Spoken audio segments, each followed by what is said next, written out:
What began as a routine night quickly turned into a high-stakes game of cat and mouse when an unknown group of attackers orchestrated one of the most sophisticated assaults on US energy infrastructure in American history.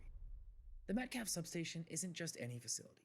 It's a linchpin in the electrical web that powers the bustling San Francisco Bay Area, a vital artery in California's energy network and the nation's economy. Any disruption to its operations would ripple through the grid, threatening widespread outages and public calamity. Under the cover of darkness, a group of still unknown assailants initiated a meticulously planned operation that would send shockwaves through the energy industry. At approximately 1 a.m., the attackers made their first move. Their target wasn't just the physical infrastructure, but also the substation's ability to communicate with the outside world. Accessing underground vaults within the facility, the assailants severed multiple fiber optic cables, plunging the substation into isolation. The loss of these communication lines not only disrupted local connectivity, but also delayed any potential response from law enforcement and emergency teams.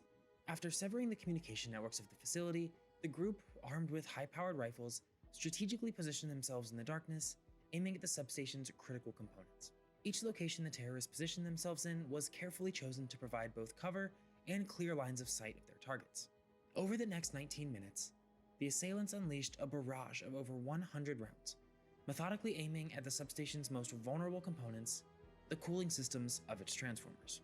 By targeting these cooling mechanisms, they set off a chain reaction that threatened to overheat the transformers, rendering them inoperable. Without functioning transformers, the substation could no longer distribute power, a catastrophic scenario that would have plunged the entire Bay Area into darkness. But as the facility laid under siege, fate and human ingenuity intervened. Quick-thinking grid operators, alerted to irregularities in the system, acted swiftly to reroute power away from the damaged substation. While disaster was narrowly averted, the damage to the Metcalf substation was extensive.